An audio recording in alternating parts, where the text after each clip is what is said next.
We've just hit the 12 o'clock. Nicole has been nice enough to give us an opening slide um, that to remind people to mute, blah, blah, blah, blah. Make sure your mic is muted. We do hear some interesting side conversations, but you probably don't want us to hear them, so please make sure your mic is muted. We can, it's probably best we've found to hold questions till the end. You can enter them in the chat and then we'll get to them at the end. Depending on how many questions there may be more questions than we can handle. So we'll try and parse through those questions and kind of see what we can handle and what we can't. We do like difficult questions. That's okay. As long as all the difficult questions are for Keith and the easy ones are for me. That's kind of my rule. So welcome. I want to introduce, looks like we got a good number here now. I want to introduce Keith and Zion. So Keith has been doing this as I would say. I wrote some notes this morning and it occurred to me that I think Keith is ready to be referred to as a pioneer of research in homelessness in Tucson. He may not be ready for it, but I think it's time.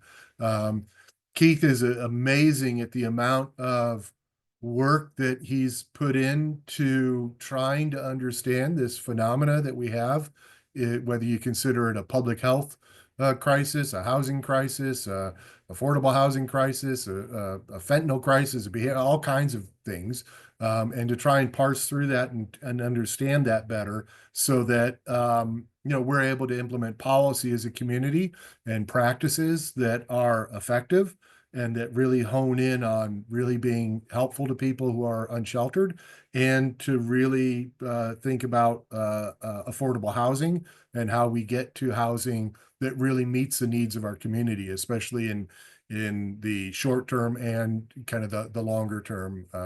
So that's really thrilled to have him here. I also want to introduce Zion, which I'm sure Keith will introduce even more, but Zion is out there working in the community and has been doing this work kind of boots on the ground.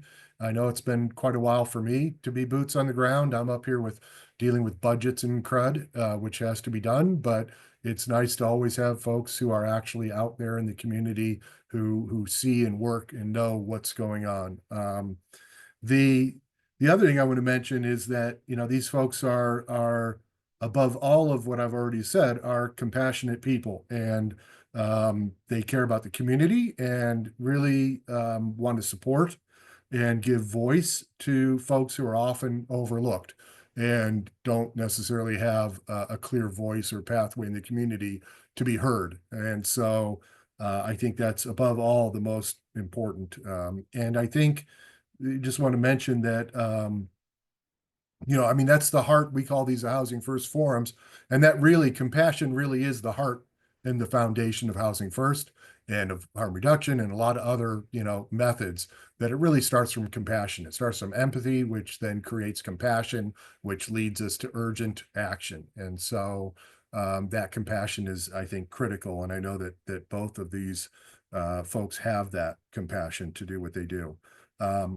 The other thing I want to mention is my mantra for the year, which is what the Housing First forums are about, which is for us to work as a community to do what works and to work together. We know that we have limited resources, and so it's really important to try and be efficient and try and be effective and do what works, and not, waste as much energy as we can avoid on things that maybe aren't very effective. But then also to work together. If we don't work together, there's no way we'll get where we want to get to. OPCS can't end homelessness. I'm thinking Keith can't end homelessness, though maybe he can.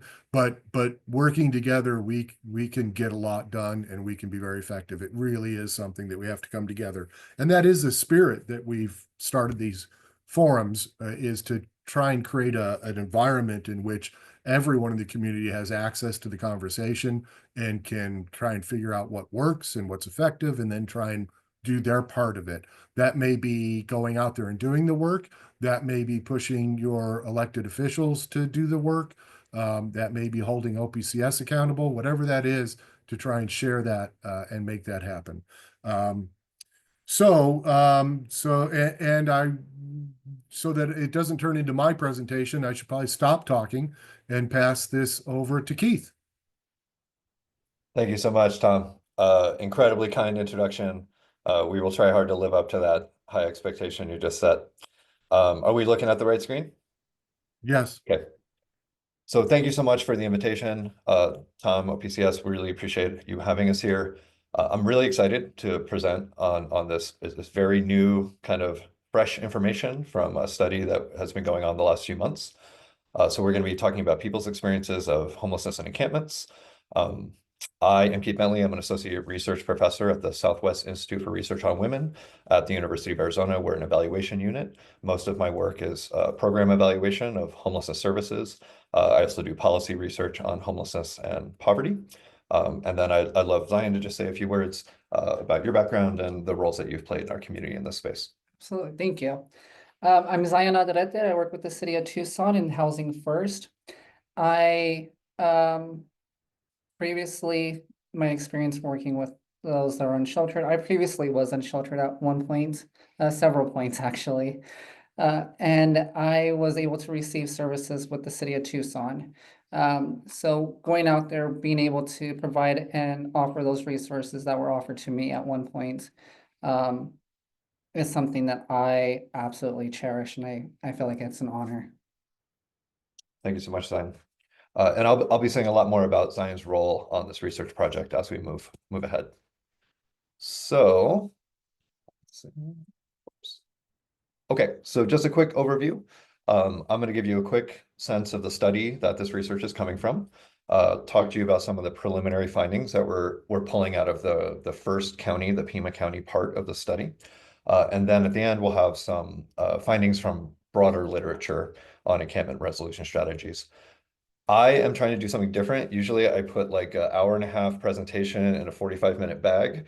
Today, I'm going to try to do a 40-minute presentation in an hour. So I want to try to make this as short as possible so that we have a little more time for conversation at the end. So I'm going to be speaking quickly when I'm speaking. So just to give you a heads up in advance. Okay, so this is a HUD-funded study, a 3-year study. My colleague Sarah Schumann is my co-PI and the lead on this project. We have 3 phases. The first phase involved interviews with stakeholders in Maricopa, Pima, and Yuma counties about basically what is going on with encampments and resolution of those encampments in their communities.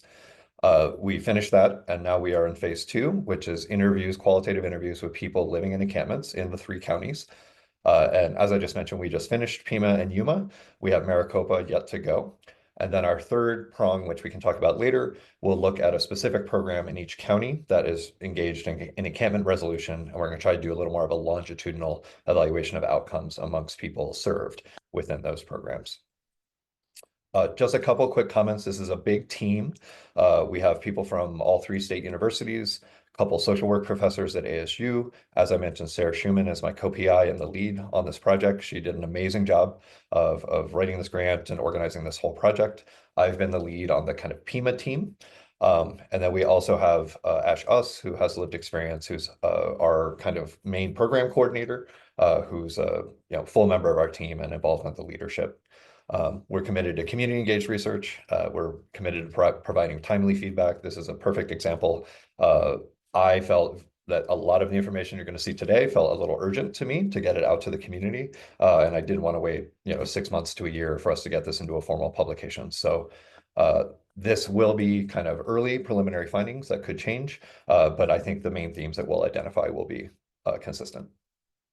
And we're always looking for feedback and suggestions. So please feel free to give us that as we go. Okay, so turning to phase 2. So in this phase, we wanted to better understand people's experiences, their perspectives, and recommendations of those folks currently living in encampments. We're committed to hiring people with lived experience to do interviews with us to participate as co-researchers. So in Tucson, we hired 4 lived experience co-researchers, including Zion. We asked for feedback from the TPCH LEC, Lived Experience Council, on our qualitative instrument, like our question guide. After our first couple days in the field, we had a lot of feedback from the co-researchers about language, question wording, question order, some of the preambles that we had, they thought were too long or they thought were condescending. So we made a lot of revisions to our instrument as we went based on that feedback.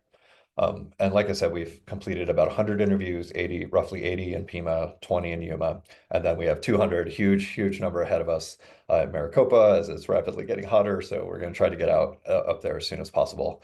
And then we kind of asked people in these 4 different areas about living in encampments, what is their experience of resolution strategies, their goals and recommendations, and then just space for them to share their thoughts with us.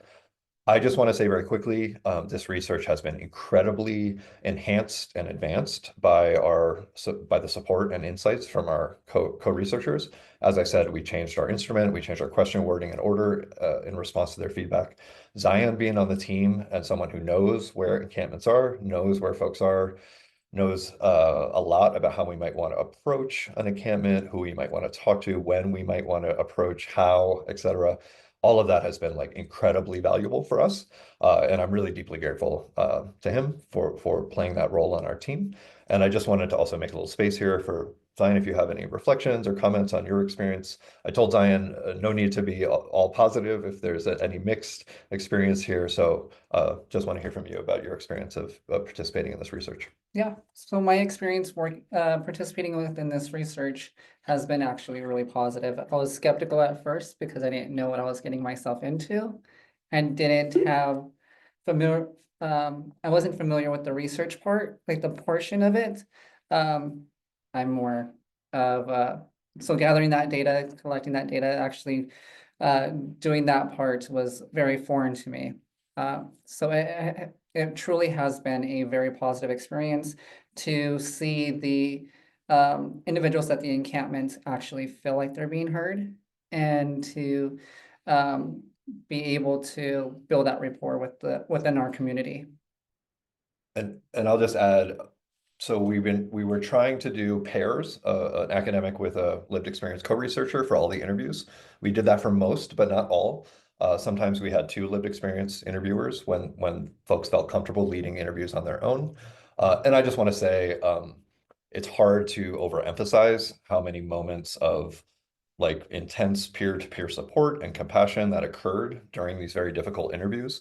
And many of the lived experience co-interviewers just engaged in a lot of incredibly important emotional labor during these interviews that I think really helped increase the quality of them, and then often resulted with someone like Zion providing some very concrete suggestions and recommendations for that individual to pursue at the end of the interview, which was also very, I think, satisfying for all of us to have a very small element of kind of caseworker support involved in these interviews.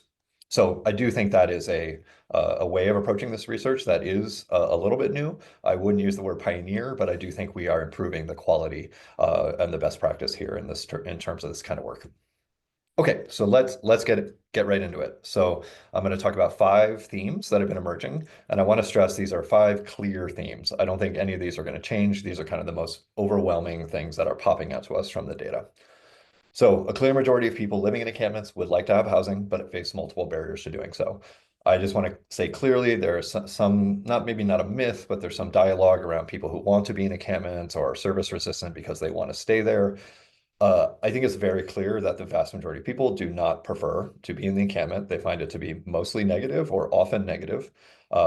And we asked people, what are some positive and negative aspects? We were trying to start the interview on kind of like a positive note, like what are some of the good things and nice things about living here, which kind of was a little jarring for some folks because that's not where their mind was to start. So I would say most people's initial reaction was nothing, or there aren't any positive aspects. But when pushed a little bit, these are kind of the things people identified as positive aspects: having a sense of community, camaraderie between people, less judgmental interactions with folks. Their family, friends, or pets are there with them in the encampment. Mutual support between people was frequently cited. And then different types of freedom that comes just as a result of being unsheltered and not having to respond to an employer or a landlord or a program, a program manager, etc. So, but again, I want to really stress we had to ask, we had to probe, we had to push people to think about these positive things. Most people wanted to talk to us about the negative aspects. The most commonly, these are just the most commonly mentioned things in order of commonness.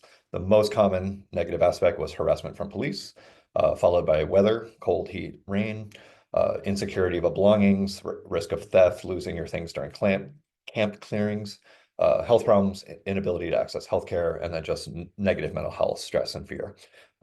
Those were sort of the overwhelming things, and people really wanted to impress upon us that they did not prefer, the majority of people did not want to be living in these conditions, and that it was very, very hard to do.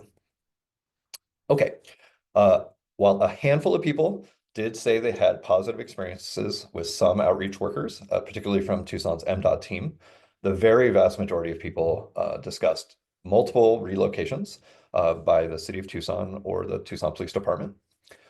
The experience of relocations varied enormously. Some people said they'd been relocated once or twice ever in their experience of homelessness. Some people said they were being moved like dozens of times a week. Some people said every day they are being pushed around. It obviously depends a lot on where you are, where the encampment is located, where the individual is located in terms of that frequency of being asked to move. But enormous variation. And I will say, unfortunately, we don't have like we didn't ask a longitudinal question like 6 months ago, how often was this happening versus now? But my sense is, and anecdotally from the people we interviewed, there is a sense that this has increased quite dramatically in recent months, which I think is probably a response to 312 and a change in practice around removals. But I want to say very clearly that's speculative. There are probably people on the call who could speak to that empirically, but I don't have the data on that. But that's a sense we're getting from people. I also just want to underline, these are overwhelmingly negative experiences consistently. They're perceived as very unpredictable by the individuals in the encampments, and they were described universally as a major source of stress for people. So I just want to walk through a couple examples.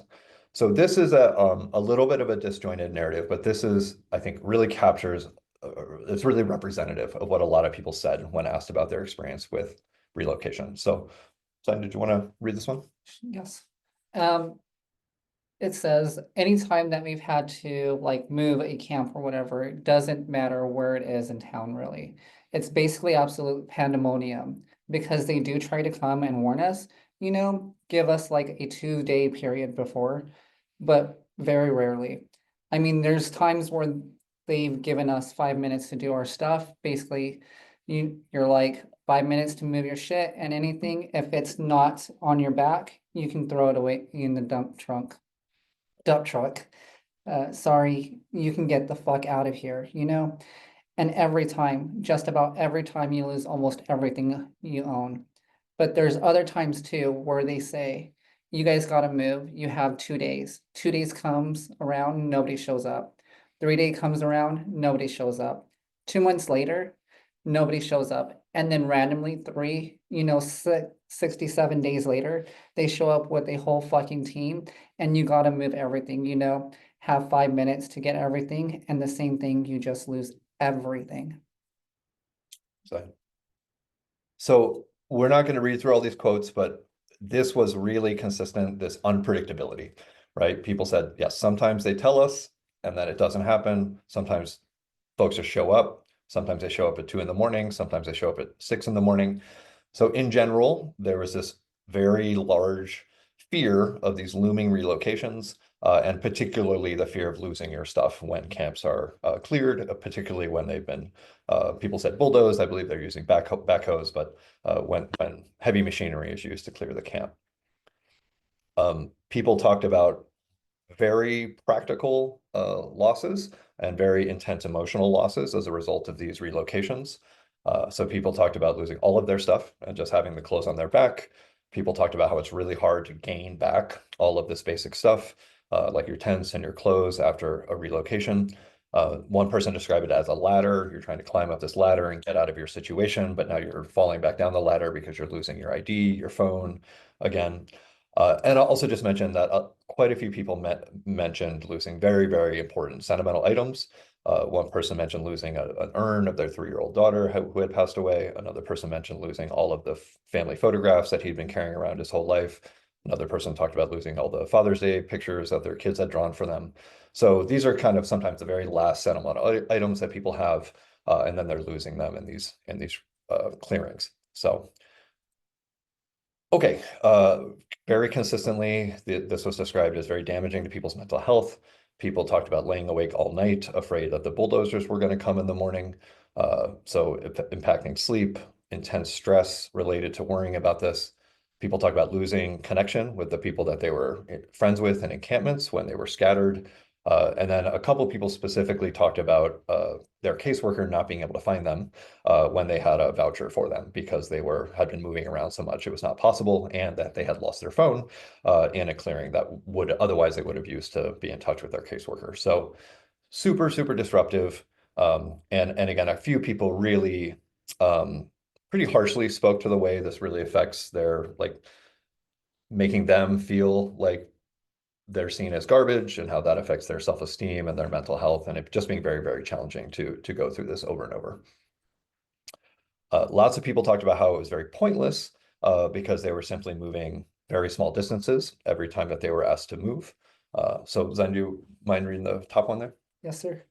So, and it's just the process, like moving, like your whole life, like literally every time you've had to move, it's been literally like you pack everything up and it's like you move, you have so much stuff. It's like you move one pile 10 feet towards where you're going, and then you grab another pile 10 feet, and it's just like this slow inching inching forward. And every time you end up literally 20 feet, 50 feet down from where you just camped, every time, it just doesn't get you anywhere.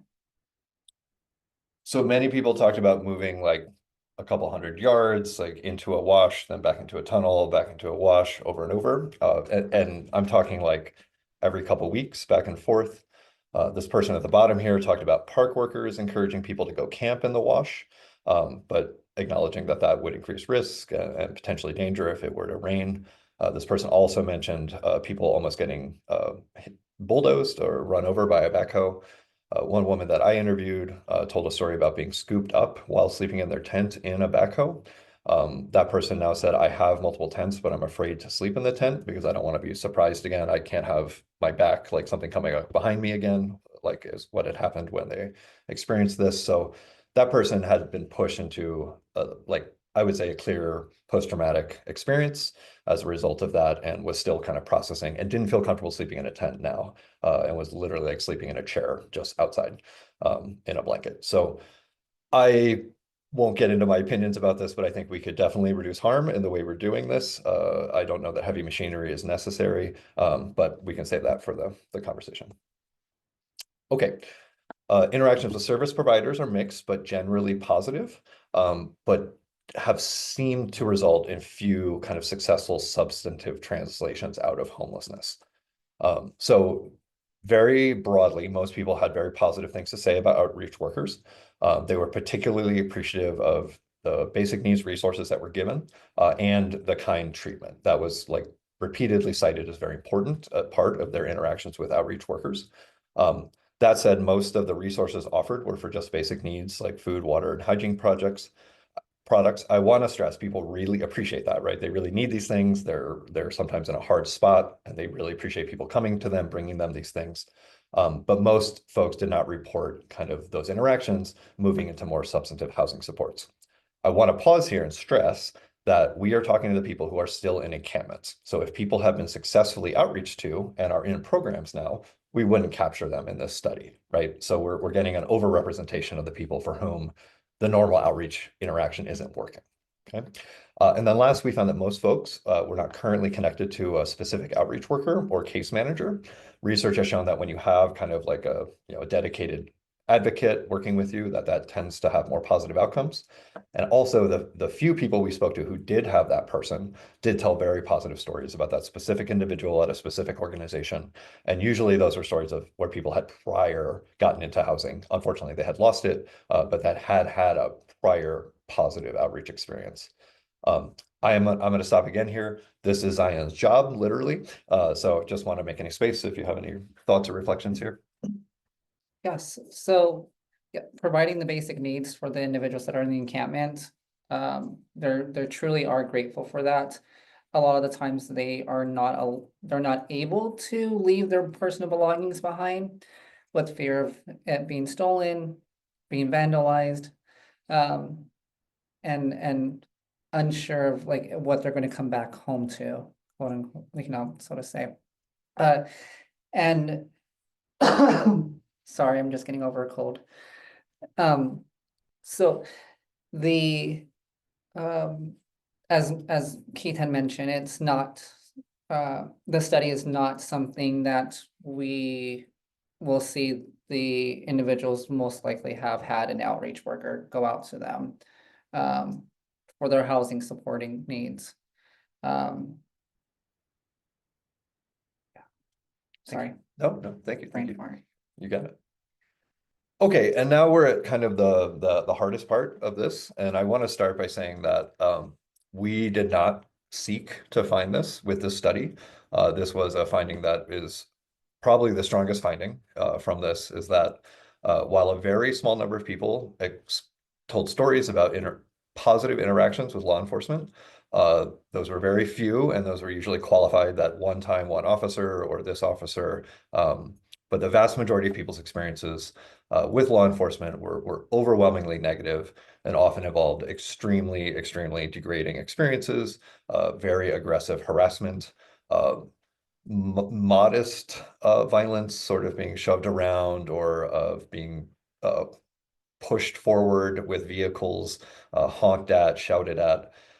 So this, again, everyone wanted to make sure that we knew this was a huge part of their experience of basically a sense of being constantly harassed by the police. And again, not all. Some police were respectful. Some people took pains to mention that when that was the case. But the majority of people felt like they were being treated very poorly. And a number of people, more than I would have expected, told stories about being harassed by a specific officer who was coming around over and over and over and finding them. And I don't, this quote here, at the end here, they're very negative, absolute negative. They are a black, black, massive cloud. They're constantly raining on your parade. They suck. They even come in the middle of the night just to scare you and act like they're going to bulldoze you at 2 a.m. So that was like not only the fear of the encampment being actually cleared, but the cops showing up and threatening or honking and giving them the sense that maybe that was happening now was another account that came up repeatedly. So I don't think this needs to be overemphasized that this is unnecessary and harmful. But I just want to say, if you're someone who already has mental health problems or dispositions towards paranoia or persecution, having someone, an actual real authority figure, like coming around and harassing you at a minimum is obviously going to be quite exacerbating for people's mental health. And has really been shown to have very negative impacts on people's desire to engage both with law enforcement, but also with service providers. Okay, we also found that people in encampments often form communities and support one another. Not in all cases. Some people are in encampments having a very bad experience socially as well as physically. But a lot of people spoke to the kind of mutual support, the kindness, the friendships, and the loyalty that they developed in their kind of small groups that they formed in these different areas.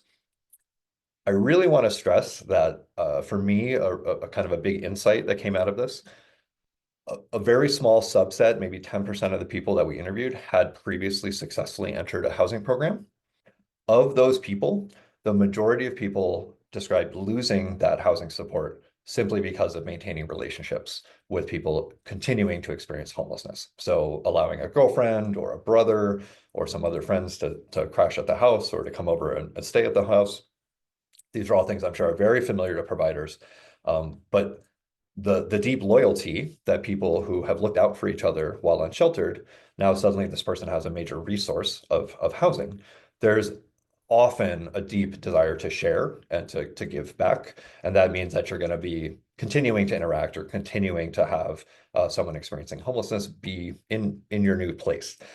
I think that I know that's a challenge for many reasons, and there's lots of like red lines that sometimes get crossed that providers have to deal with. But I just want to highlight that I think we need to think more flexibly about how do we negotiate aftercare and social support and allow people to maintain relationships that are beneficial to them and to their mental health. I'll also just mention that this divides people, right? It divides friends, it divides families, it basically asks them to not allow people to come into their home. And I also just mentioned, and I will say directly, this is anecdotal, but my understanding is that some providers encourage their clients not to do peer-to-peer referrals, like to say, hey, I'm in this great program, you should go to OPCS and do it, because OPCS can't necessarily serve that person if they're not going through coordinated entry and referred and prioritized, right?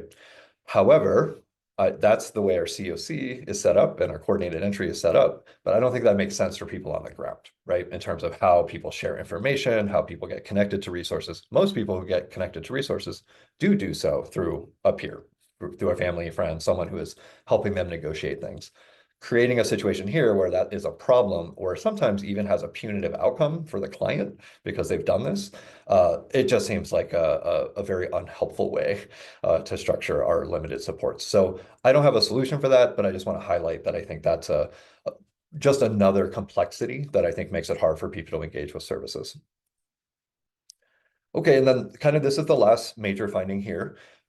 We asked folks in the survey, what would you want people, lawmakers, community members, police to know about encampments and the people who live there? And I chose this quote because I think this really captures the sentiment that the vast majority of people express to us. So Zion, if you don't want to take it away. Sure. We're not trying to cause problems. We're not trying to be a burden. We're not trying to be negative in any way, shape, or form. We're just trying to survive just like anybody else. Everybody out here, whether you're in a house or on the streets, or have a job or in a shelter, you are one paycheck away from being right where we are today. So think of that. We really are just trying to live, and we just want to be like everybody else and have a home and a place to be our own and to be loved by everybody. We're not trying to be hated. We're not trying to be hurtful. We're not trying to hurt anybody else. We don't want to have to go to the stores to stay out to eat. We don't want to have to do any of that. We just want to be treated as people and equals to everybody else. And I really, having done this work for a long time, I was very surprised how universally people wanted to assert the message when asked this question, we are human beings. That was the most common response. That to me suggests that people are experiencing a really profound level of dehumanization. And many people cited treatment by the police, but also treatment by other community members, yelling things at them, throwing things at them, not slowing down their car when you're crossing the street, right? Like scaring them, as all kind of indications of what many people refer to as like increasing hostility and increasing negative treatment that they've perceived over the last few years. And so to me, this is sort of like a blinking red light on an already alarming situation. I don't want to blow past this. I just want to, I don't know if there's anything else you want to share around this topic or. Yeah, myself having lived experience, I can definitely relate to feeling this way, exactly this way. Being dehumanized is something that it was very challenging after I became stabilized to get over and comprehend as to like why I was experiencing those things in those situations, as well as having that community support and starting to build that rapport with another individual. So with my case manager, with my therapist, with my outreach worker, that's right there was very, what's the word I'm looking for? Important. I'll let you take it away from here. I also just wanted to, I realized I had asked Zion to kind of comment on these as we go, and I didn't make that much space for it. So I blew past the law enforcement one. I don't know if you had any thoughts there or. Okay. Yeah. Okay. So what I'd like to do now, these are just some of the other comments. I'm not going to read through these, but basically these are other examples of people asking for compassion, that people are not choosing this lifestyle, that people have been through really hard experiences. That's why they're in the situation they're in. Wishing people knew a little more about addiction, did more education around these issues. And that, again, just sort of this repeated ask to be seen as humans. And then now, just very quickly, I just want to spend a few minutes talking through some of the very thin existing research on resolution strategies. So the research we have on sweeps is very clear that this tends to increase harms for people experiencing homelessness. It's associated with negative physical outcomes, mental health outcomes. It's also, for people who are substance users, is associated with increased risk of overdose. The sweeps are correlated with subsequent overdose rates. It damages trust between service providers and people experiencing homelessness. It obviously damages trust between law enforcement, people experiencing homelessness, so it can reduce service engagement. And it has not been found, sweeps have not been found to increase shelter use. There's been just a couple studies of safe parking programs with services. Basically, the results here say some of these work, some of them don't. Seems to be very context specific, really depends on implementation and how those programs are being run. Similarly, sanctioned encampments also have kind of mixed evidence. Some of them seem to increase safety and access to services for people experiencing homelessness. But there's also kind of consistent reporting that these are very challenging to manage. So staff and caseworkers often kind of struggle with the environment in sanctioned encampments. And then last, this approach of intensive outreach with service or housing offered before closure. This is very similar to the model of the Housing Central Command that TPCH has recently been implementing. Again, this suggests there's some promising evidence that it increases service engagement and that it does seem early results suggest that it's leading to more effective connections to permanent housing. But it is very early days, and also there is a lot of evidence that context matters, the details of the program and the aftercare really matter. So basically, better structured programs seem to work better, but you can do this poorly as well, which shouldn't surprise anyone here. So I just have a slide for references and resources, but like I said, I wanted to try to be sure for once in my life to make time for other people to talk. So I'm going to give Zion one last opportunity to say anything you want around anything, just to make some space, and then I'd love to open it up for questions. Thank you for allowing me to be a part of this initiative. I greatly appreciate it, and I'm really curious to hear about the questions that you guys may have. Thank you, Zion. Amazing.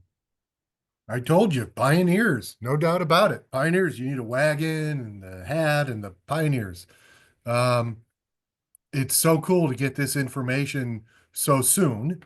As you mentioned in the beginning, we all know in looking at research that oftentimes by the time research is published, you're like, oh, that used to be a problem. You know, it can be such a long delay, and not, for any malice on anyone. It's just the process that research can go through and to make sure it's of good quality. So it's nice to get some feedback and some information quickly on this. And what a critical time. This is obviously, there isn't anyone in the community that encampments don't impact. This is really about everyone, to include the people who are living in encampments. So what a critical topic and a time for this. So questions, people can do a couple ways. I can't see everyone, but you could raise your hand or you could put something in the chat, whichever you prefer.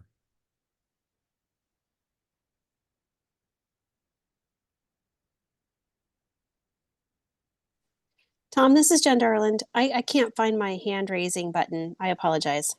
No, that's good. Good afternoon, everybody. And thank you, Keith, and thank you, Zion, for this important research.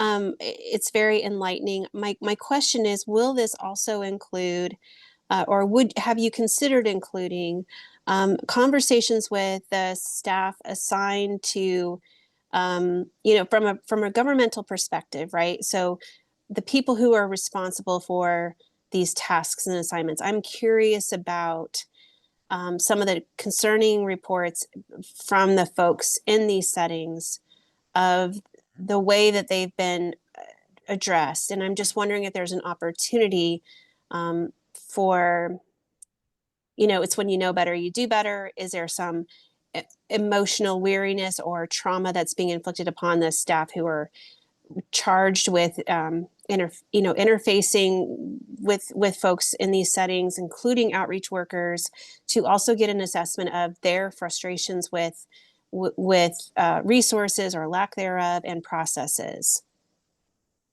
Hi, Jen. Thank you for that. Um, we didn't build that into our design, so we do not have currently a plan to do that work. We do want to. We have a plan to approach TPD. I've already made the chief of police aware of the kind of high level findings here.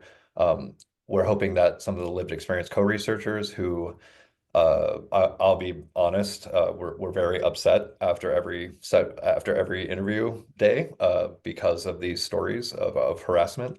Are very interested in seeing if they can communicate or talk to leadership at TPD. So I do plan to pursue that piece in terms of that feedback landing. In terms of what you're mentioning about trauma, re-traumatizing or really hard emotional experiences amongst people who are doing this work. That was obviously the case. People talked about the folks who are the contractors who are cleaning up, talking about how much they hated doing this work. They talked about overhearing city workers talking about how much they hated the work they were doing, cleaning up the encampments. So I do think, and I assume many officers are probably uncomfortable and very unhappy with having to do this type of work. So I think there's a lot of space for that. We don't have that built into the study, but I think it's a very fruitful thing to pursue. So that's a too long answer, but I'll stop there. Thank you. I think Alex, maybe you had your hand up next.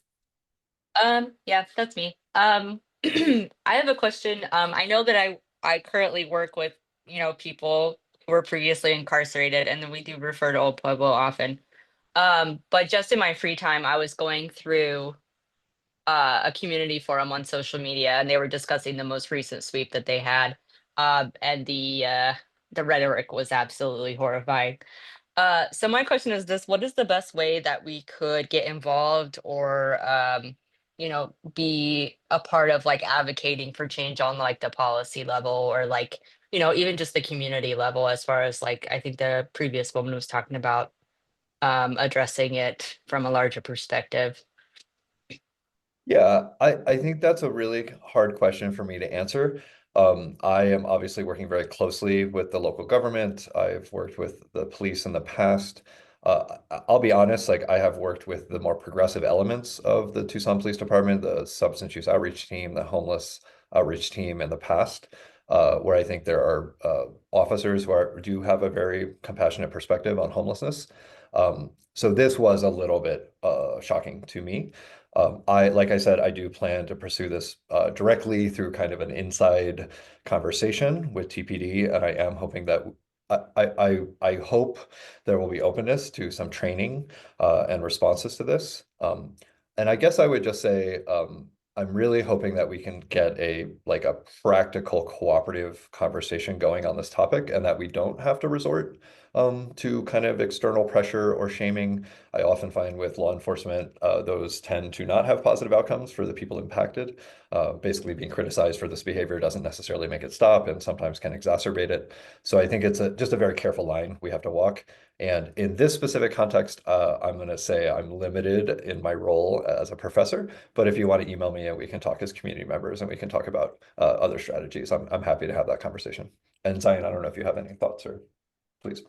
I don't. Okay. You said it perfectly. Okay. I think next, I apologize if I'm pronouncing your name incorrectly. Acacia? Yeah, it's Acacia. Acacia, thank you. uh my dad, he used to work at Kodak, and he would go into encampments to do outreach, and he said that sometimes police officers would drive people out into the middle of the desert and just leave them there.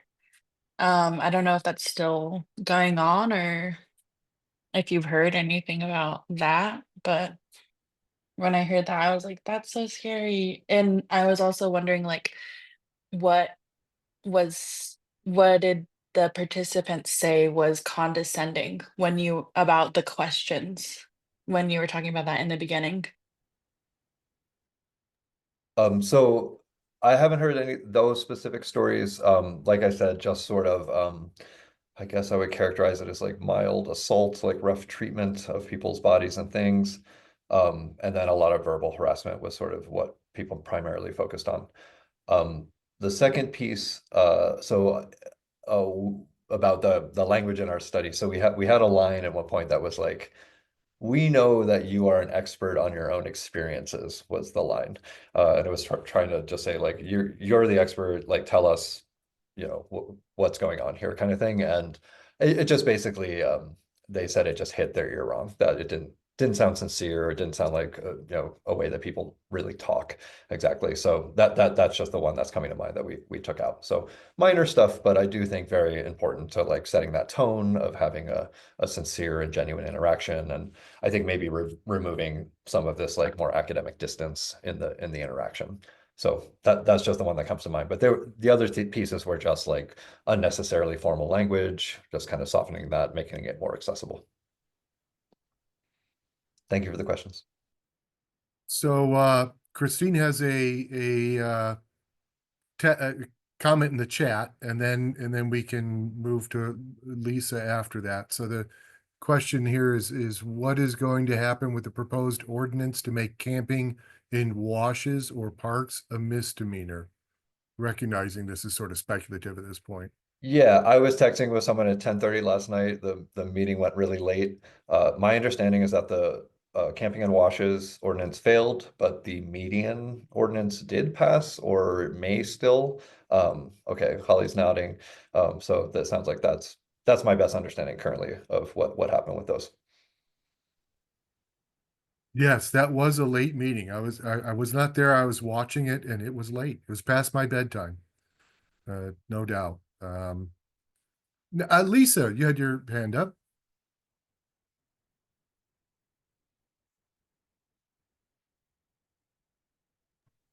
Sorry, froze there for a No. minute. And yeah, I defer to what he said. This was the hearsay that I had heard because I did not last until the end of the meeting. So maybe that was as of like 10 p.m. or something, that what I put in the chat. But thank you. Thank you both for sharing all of that and also doing the work of going out and speaking to everybody. Really, really appreciate that. I think one of my big takeaways from all that research is that the response that we seem to be enacting of the sweeps is not, I don't see anything that is doing to meet any kind of need other than maybe just residents who are complaining and don't want to see people. But in terms of actually addressing homelessness, actually addressing health needs or anything else for the people in the encampments, it doesn't seem to be making any headway on that at all. And so that said, I am curious, and I apologize if I missed you speaking to it, but when doing these interviews of kind of the other interim options, was there any thoughts about or recommendations from people in the encampments about what like interim solutions they would be most interested in, especially if we don't have all the resources to give everybody the full housing and full wraparound support? Was there interest in the parking, the sanctioned encampments, or any other ideas that came up? Thank you, Lisa. Please. Okay. I would say yes. We asked people. We'd ask people about their recommendations and suggestions. I would say that a lot of people were. This is my interpretation. Due on not receiving a lot of services and receiving a lot of harassment, they were not game to have a speculative conversation about better solutions. So I think most people seem to be very skeptical. The folks who did, they talked about micro shelters, tiny homes. But I think the big ask was clarity on where we're allowed to be, which seems obvious, right? Like just having any reliable sense of where they could be and not be asked to move over and over. And also combined with we don't want to be a problem. We don't want to constantly be going through this either. So what do we do? And I do think just kind of a really deep ask for some kind of some kind of sanctioned spaces, third spaces where they know that they're allowed to be and they won't have to keep doing this. Obviously, no one will give them that direction, except it sounds like some park employees will say you can go in the wash. It sounds like some police are telling people historically to go down to 100 acres where they won't be bothered as often, but now that is being cleared. And so I'm really feeling like the sense of people feeling the ability to exist slipping away even more than it already was. And then you add this, you can't stand on a median either on top of all of that. Oh, hi, Al is here. I want to introduce Al. Al is one of our co-researchers. Al, you don't have to, but just jump in at any point if you want to say anything, please. And Al was such an amazing, compassionate, thoughtful, excellent interviewer on our team.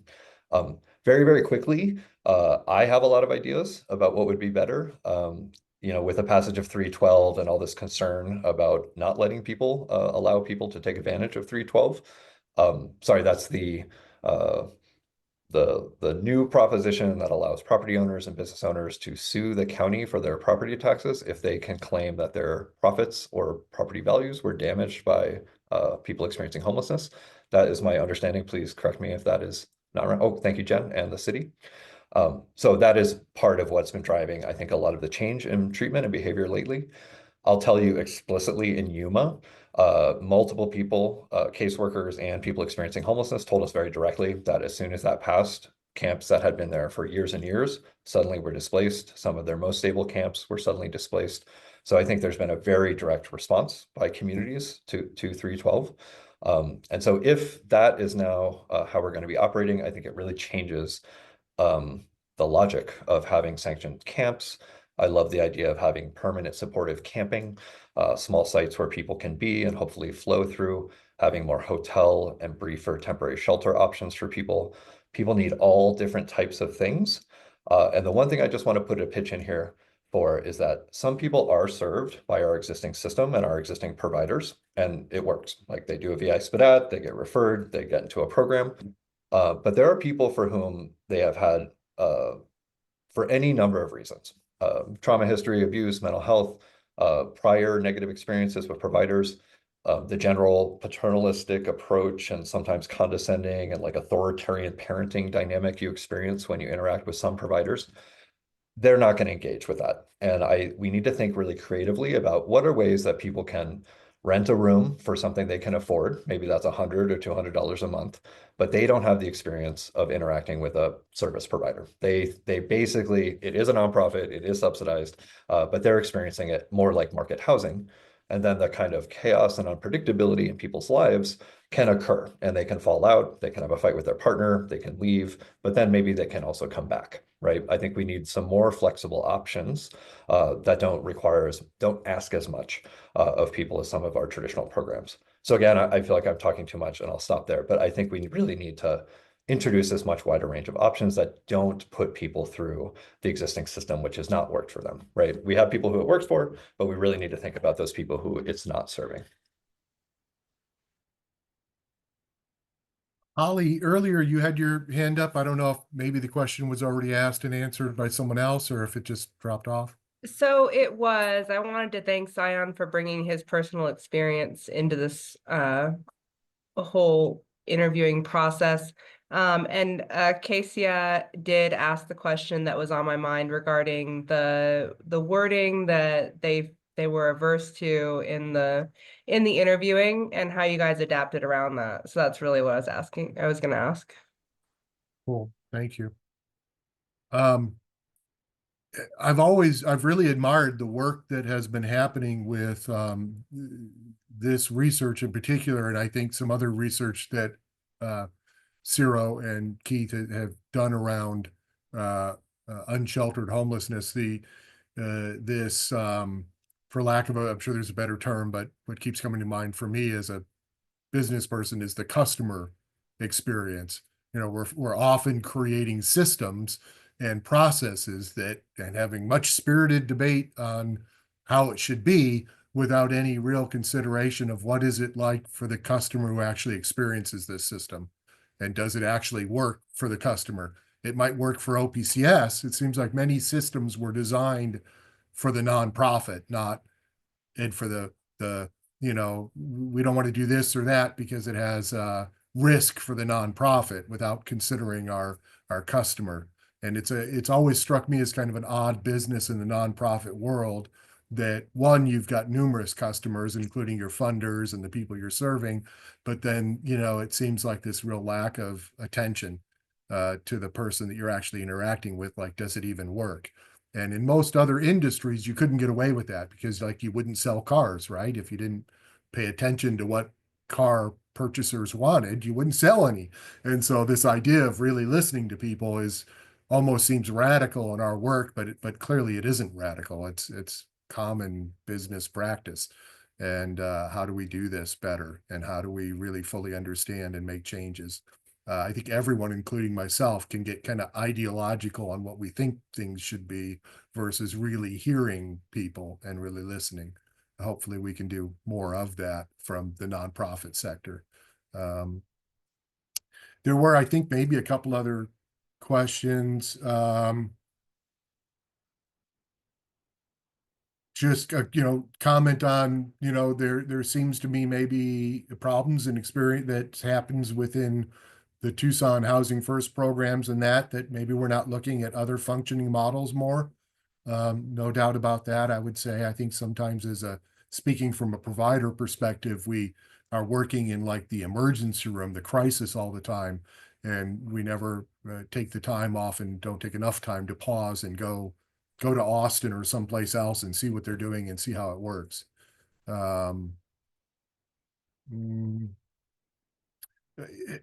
There was a mention from Christina about rent control. I don't know, Keith and Zion, if you know any more, but I think generally what I understand is rent control's probably a pretty hard sell in the state of Arizona or any place west of the Mississippi.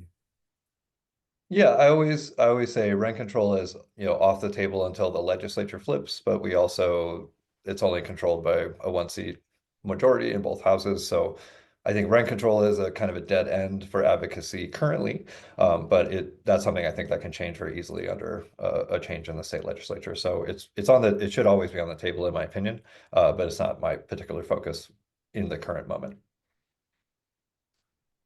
Oh, I did hear recently that the homing project got permission from a church, I believe, to start their first pallet shelter site. So that is currently just suddenly, I just heard this yesterday, that seems to be moving forward. So that's exciting. There's also a lot of movement in the micro shelter community, and there's another site that's developing as well right now. Al, I keep looking at you and hoping you want to say something. Do you want to add anything? Sorry, I'm on a really noisy street, but the Micro Shelter Coalition, we had a booth over at the Amphi neighborhood fair where the fifth year architecture, U of A architecture students presented their paper designs of the micro shelters that will one day soon be placed on a well-serviced tiny home village or micro shelter village, because we have to use the right language in Tucson as far as codes and stuff go. And sometime in May, they could be presenting this build, like they're going to be putting it on display as they're building it in person at some determined location in the beginning of May. So we'll let the whole community know when that's happening. Yeah, thank you for that. Was there anything else that you wanted me to comment on? No, I just wanted to say to you in front of everyone, Al's interviews often ended with excited conversation about a lot of the positive developments in our community around tiny homes and other improvements to our current system. Al, I think you really brought a lot of hope to people. You know, there were a lot of tears and hugs at the end. And so I just want to say again, I really, really appreciate what you brought to the research and just your empathy and compassion. It really went incredibly far. And I think, again, improves the research and obviously those people's experiences of it. Absolutely. Thank you for considering us, Zion and I and Stacy and just all of us from the Lived Experience Council to be a part of the team. we really appreciate being included in the work and the conversation. It means a ton.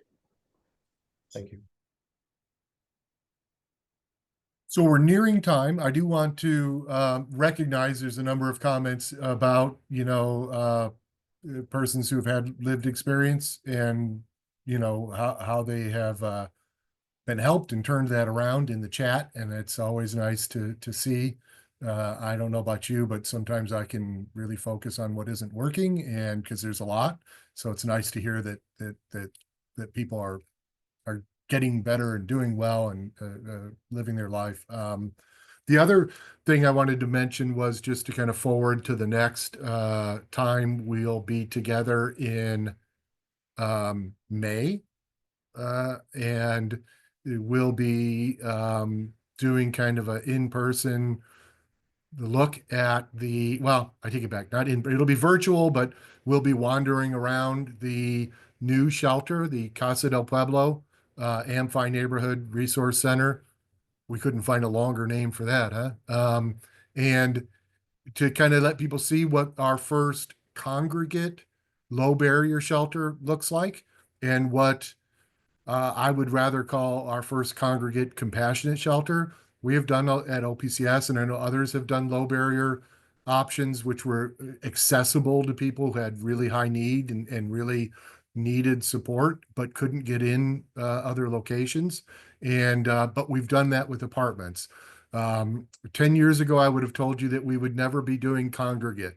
Wasn't a big fan of congregate shelter, but we've reached points, I think, where we don't have choices in that there's just too many people. People are dying in the streets. We have to do something that's faster and bigger. And this is an attempt. It's not the end goal. It's a starting point.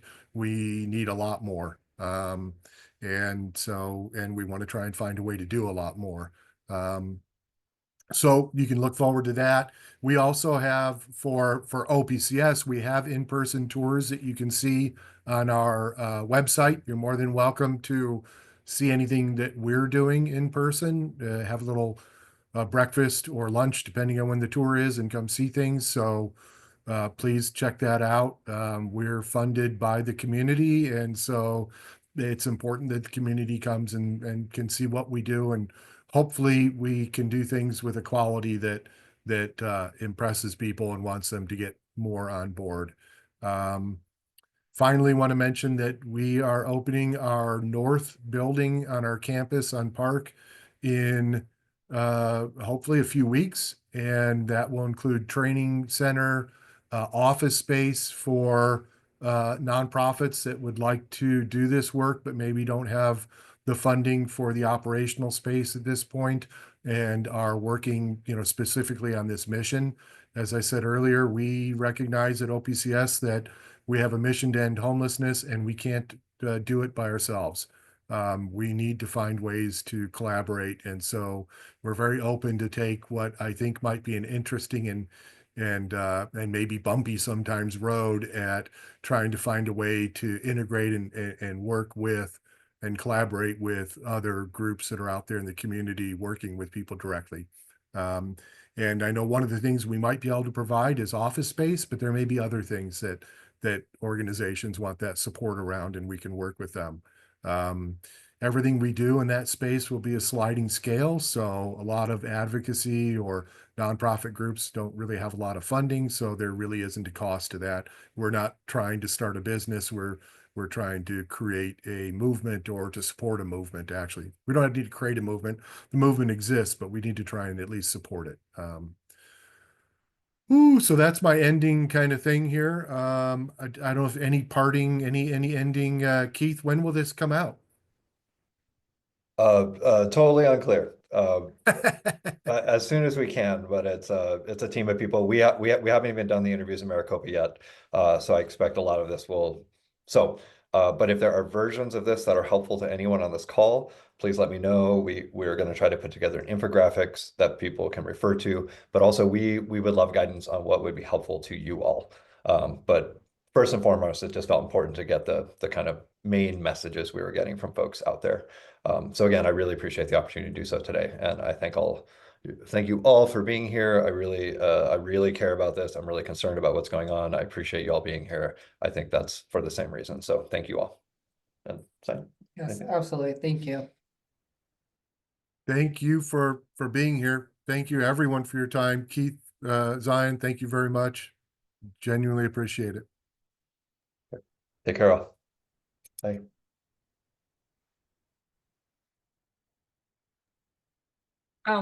I have a question. Sure. This might seem weird, but is it good to give money to those that are flying signs?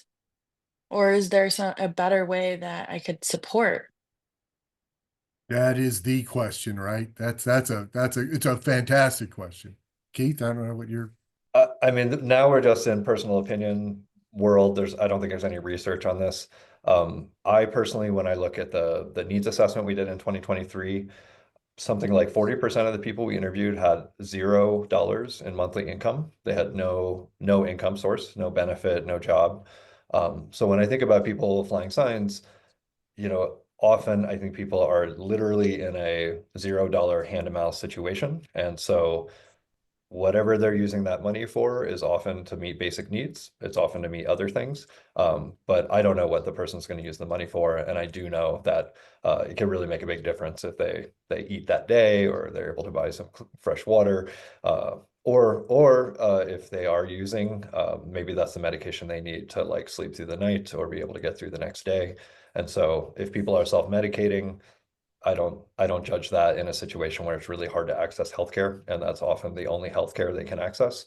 So again, personally, I do not think it causes harm. It's a real stretch to get there in my mind, relative to the immediate needs that you're helping the person meet. So, but again, just my opinion. And actually, I'm so sorry, Zion. I don't know. I should let you answer that first, but.